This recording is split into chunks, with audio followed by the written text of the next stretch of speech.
ओम नमः सिद्धेभ्यः।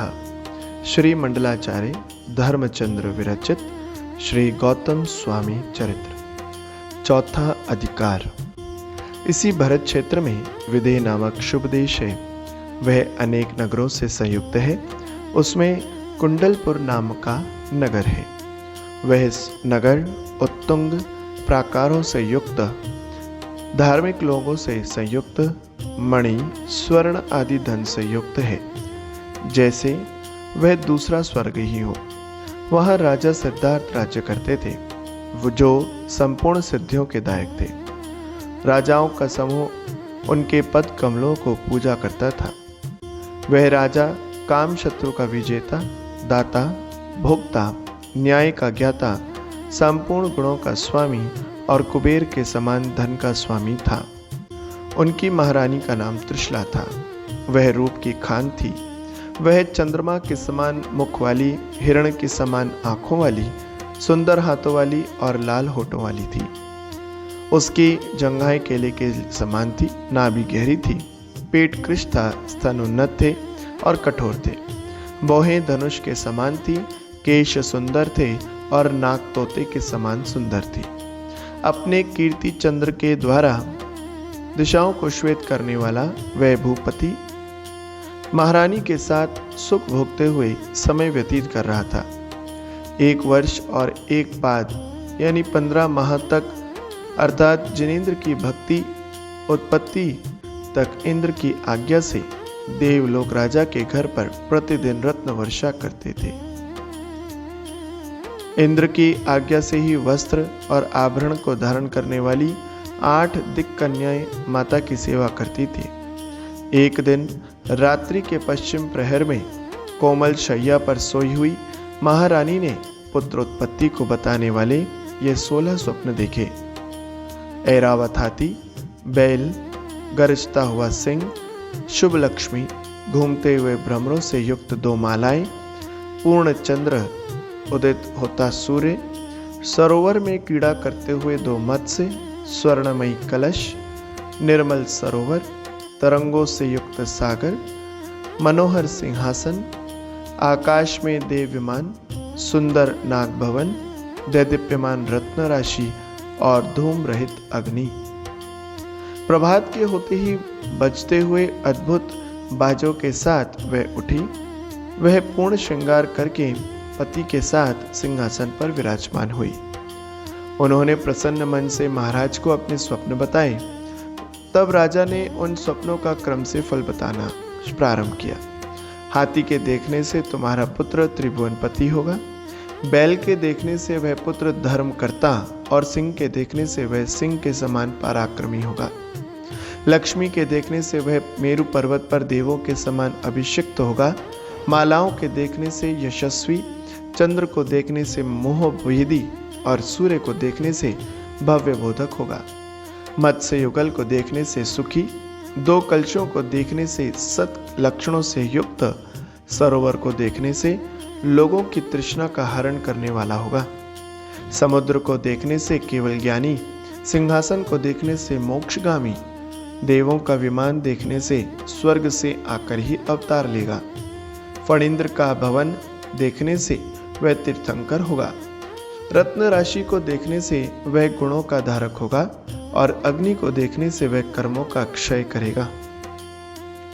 अपने पति के मुख से स्वप्नावली के फल को सुनकर रानी बहुत हर्षित हुई।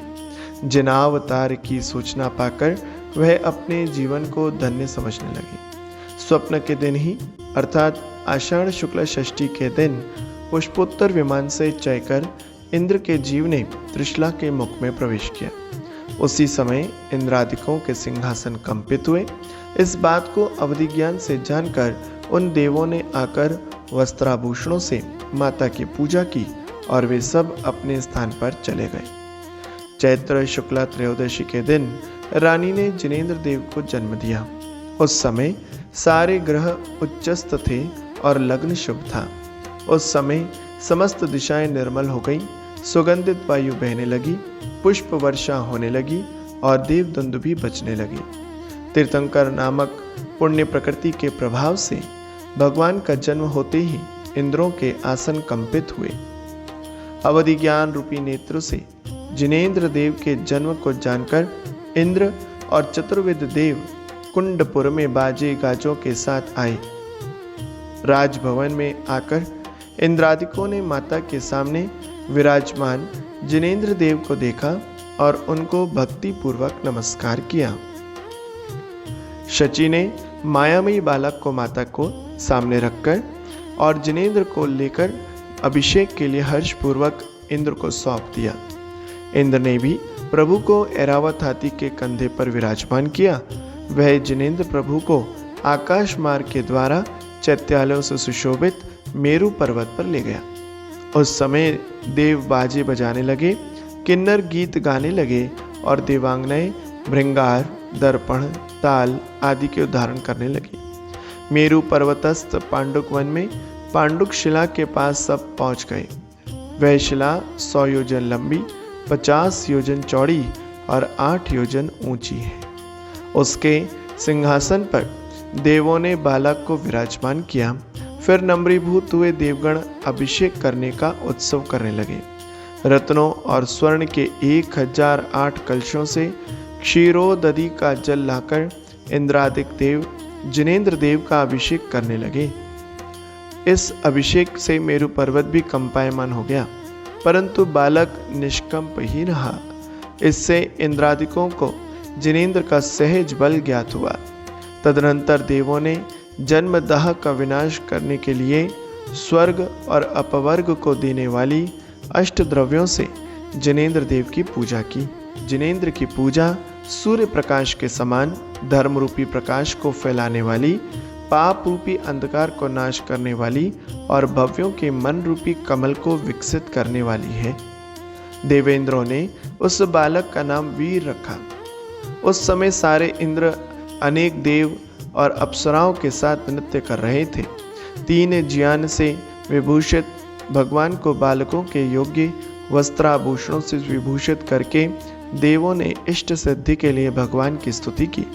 हे वीर, जिस प्रकार सूर्य की प्रभा के बिना कमल प्रफुल्लित नहीं होता, उसी प्रकार आपके वचनों के बिना प्राणियों को तत्वबोध नहीं होता। इस प्रकार स्तुति करके देवों ने जिनेंद्र को हाथी के कंधे पर बिठाया तथा शीघ्रता से आकाश मार्ग से उतरकर कुंडपुर में आए। आपके पुत्र को मेरु पर्वत पर अभिषेक करा के लाए हैं, ऐसा कहकर इंद्रों ने माता पिता को बालक को सौंप दिया। देवों ने दंपति की दिव्याभरणों से एवं वस्त्राभूषणों से पूजा की, बालक का बल और नाम बताया और नृत्य करके देव अपने स्थान पर चले गए। तदनंतर दिव्य वस्त्राभूषणों से सुशोभित सुंदर जिन बालक इंद्र की आज्ञा से आगत अपने समान वय के धारक देवों के साथ क्रीड़ा करने लगे। शिशु काल का उल्लंघन कर उन्होंने यौवन लक्ष्मी को प्राप्त किया। वे 7 हाथ ऊंचे थे और उनका शरीर स्वर्ण के समान कांतिमान था। भगवान ने कुमार काल के 30 वर्ष व्यतीत किए।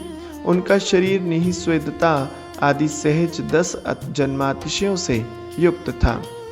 एक बार किसी कारण से संसार को अनित्य जानकर वे बुद्धिमान जिनेंद्र कर्मों को शांत करने के लिए विषयों से विरक्त हुए। जिनका चित्त निर्वाण में ही लगा हुआ है, ऐसे विमल अवधि ज्ञान के धारक जिनेंद्र अपने पूर्व भवों को जानकर स्वयं प्रतिबोध को प्राप्त हुए। उसी समय लौकांतिक देव हुए। उन्होंने जिनेंद्र देव को नमस्कार करके कहा कि आप तप के द्वारा कर्मों का निर्मूलन करके केवल ज्ञान को प्राप्त करें। फिर वे अपने स्थान पर लौट गए। समस्त बंधु वर्ग से पूछकर जिनेंद्र प्रभु पालकी पर आसीन हुए। उस पालकी को इंद्र आकाश मार्ग से ले चले। इस प्रकार वे भगवान वन में पहुँचे। नागखंड वन में पहुंचकर देवों ने प्रभु को पालकी से उतारा। एक स्फटिक शिला पर भगवान उत्तर दिशा की ओर मुख करके बैठ गए। महामतिमान जिनेंद्र ने मार्ग शीर्ष शुक्ल दशमी के दिन अपराह्न के समय में दीक्षा धारण कर ली और तेले के उपवास का नियम लिया। उस समय जिनेंद्र के द्वारा किए गए पंचमुष्टि के श्लोच के बालों को इंद्र ने मणिमय पात्र में रखकर उसे क्षीर सागर में क्षेपण किया, जो तप रूपी लक्ष्मी से समायुक्त हैं, 4 ज्ञान के धारक हैं। ऐसे देव को नमस्कार कर सुर समूह अपने स्थान पर चला गया।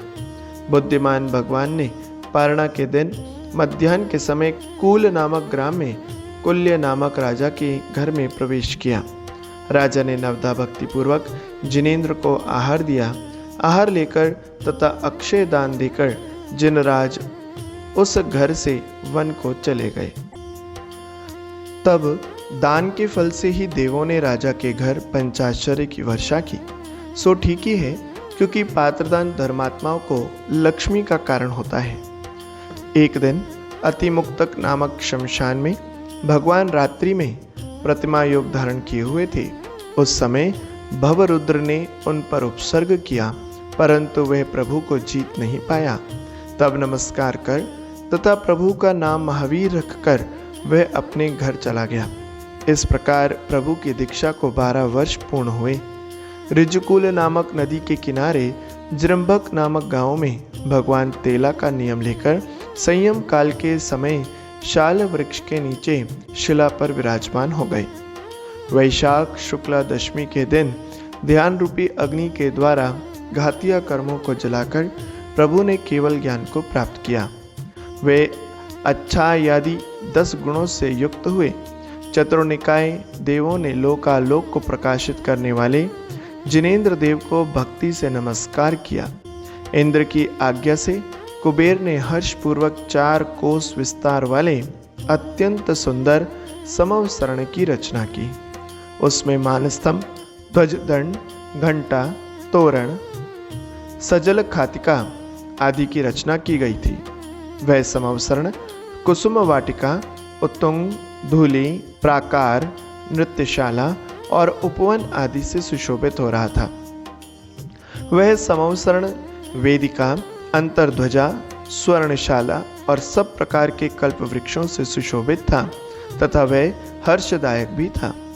उस समवसरण में स्वर्ण और रत्नों की कांति से युक्त मकानों की पंक्ति थी। वहां स्फटिक आदि मणियों की शालाएं भी थीं, जो गीत और वाद्यों से युक्त थी। वह समवसरण 4 गोपुरों यानी महाद्वारों से युक्त था, जो कि देवों द्वारा सेवित थे। वे गोपुर स्वर्ण और रत्नों से निर्मित ऊंचे भवनों से शोभित थे। समवसरण की 12 सभाओं में मुनि, आरिका, कल्पवासी, ज्योतिषी, व्यंतर, भवनवासी देव तथा उनकी देवांगनाएं, मनुष्य और पशु विराजित थे। वे प्रभु उस समय अशोक वृक्ष, दुंदुबी बाजे, छत्र, भामंडल, पुष्प वृष्टि, दिव्य ध्वनि, चामर और सिंहासन इन 8 प्रात्याहारों से युक्त थे। वे वीर जिन संपूर्ण दोषों से रहित, 34 अतिशयों से सहित और उपयुक्त विभूति से युक्त हुए।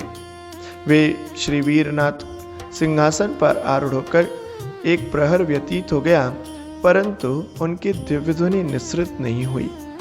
तब अपने अवधि ज्ञान रूपी आंखों से सौधर्म इंद्र ने जान लिया कि यदि गौतम यहाँ आ जाए तो दिव्य ध्वनि निसृत हो सकती है। इंद्र ने ऐसे वृद्ध पुरुष का रूप धारण किया कि जिसका पैर पदे पदे कंपित हो रहा था। फिर वह ब्राह्मण नगर में गौतमशाला में पहुंचा।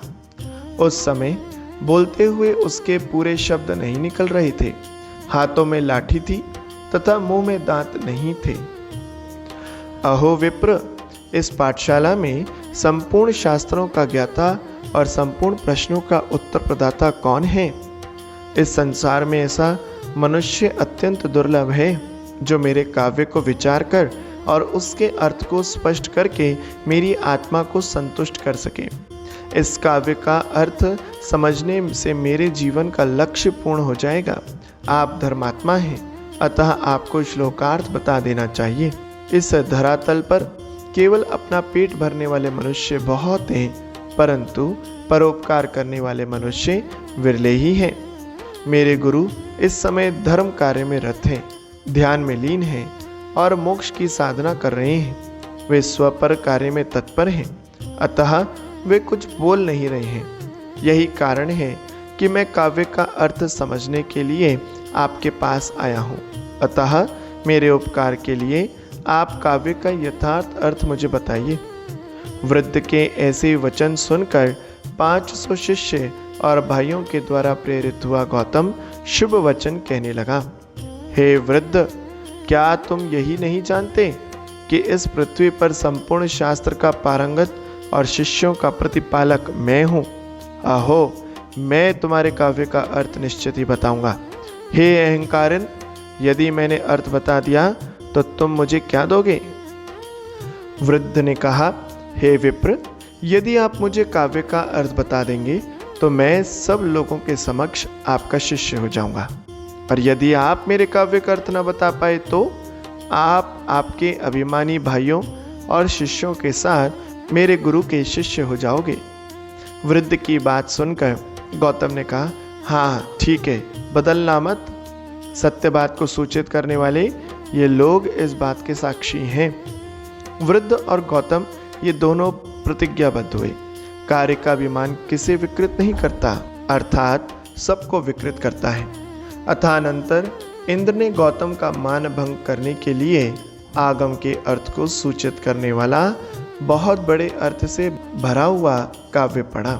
धर्मद्वयं त्रिविध काल सग्र कर्म षड्द्रव्यकाय सहिताः समयैश्चलेष्याः तत्त्वानि संयम गति सहिता पदार्थैर् रंग प्रवेद मनीषम वद चास्ति कायम। 2 धर्म, 3 काल, संपूर्ण कर्म, 6 द्रव्य, अस्तिकाय कौन कौन से हैं? काल किसे कहते हैं? लेशाएं कितनी हैं? तत्व कितने और कौन से हैं? संयम कितने और कौन से हैं? गति कितनी और कौन सी हैं? पदार्थ कितने और कौन से हैं? श्रुत ज्ञान के अंग कितने और कौन से हैं? अनियोग कितने और कौन से हैं? अस्तिकाएं कितने और कौन से हैं? इन सब को आप बतलाइए। इंद्र के वचनों को सुनकर गौतम खेद खिन्न हुआ।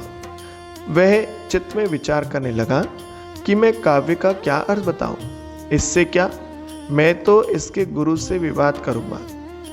ऐसा विचार कर वह इंद्र से बोला, ठीक ही है कि अभिमान को कोई नहीं छोड़ता। गौतम ने कहा, ए वृद्ध, चलो अपने गुरु के पास चलो, वहीं पर तेरा निश्चय हो जाएगा। इस प्रकार दोनों समस्त विद्वानों के साथ चल दिए। मार्ग में गौतम ने विचार किया कि जब मेरे लिए यह विप्र ही असाध्य है, तब इसका गुरु किस प्रकार मेरे वश हो सकता है, अर्थात वह गुरु मेरे वश नहीं हो सकता। सौधर में इंद्र गौतम को लेकर समव शरण में आया।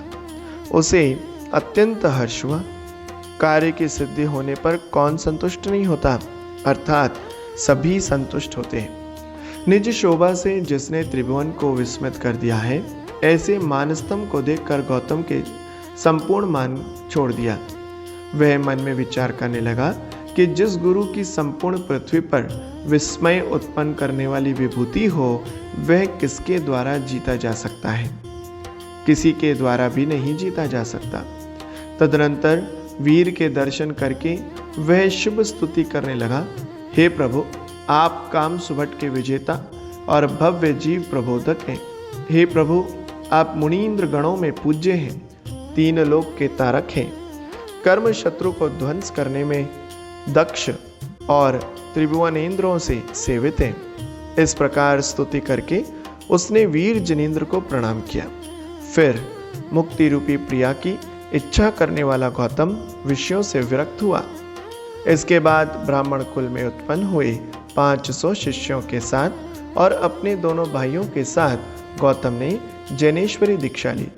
संसार के भय से त्रस्त, शिव लक्ष्मी के इच्छुक और जिनको निकट में मोक्ष होने वाला है, ऐसे जीव विलंब नहीं करते हैं। वीरनाथ के समव शरण में 4 ज्ञानों से संयुक्त इंद्रभूति, अग्निभूति और वायुभूति आदि 11 गणधर हुए। उन्होंने पूर्व भव में लब्धि विधान का आचरण किया था। वे उस पुण्य के प्रताप से शीघ्र ही गणधर पद को प्राप्त हो गए। अन्य लोग भी यदि इस व्रत का आचरण करते हैं तो उन्हें भी संसार रूपी समुद्र से तारने वाली ऐसी विभूति क्यों ना प्राप्त होगी? अवश्य ही प्राप्त होगी। तब भव्य पद्म का विकास करने वाले मोहतम की प्रणाशिका सरस्वती भगवान वीरनाथ के मुख से निकलने लगी। जीवादि 7 तत्व, 6 द्रव्य, 50 जीवों के भेद और लोक की स्थिति को वीर प्रभु ने कहा। संपूर्ण परिग्रह का त्याग करने वाले गौतम मुनि ने पूर्वकृत पुण्य के उदय से भगवान के समस्त उपदेश को ग्रहण किया। जैन धर्म के प्रभाव से सत्संगति, कल्याणकारी मधुर वचन, सद्बुद्धि और सर्वोत्तम विभूतियों की प्राप्ति होती है।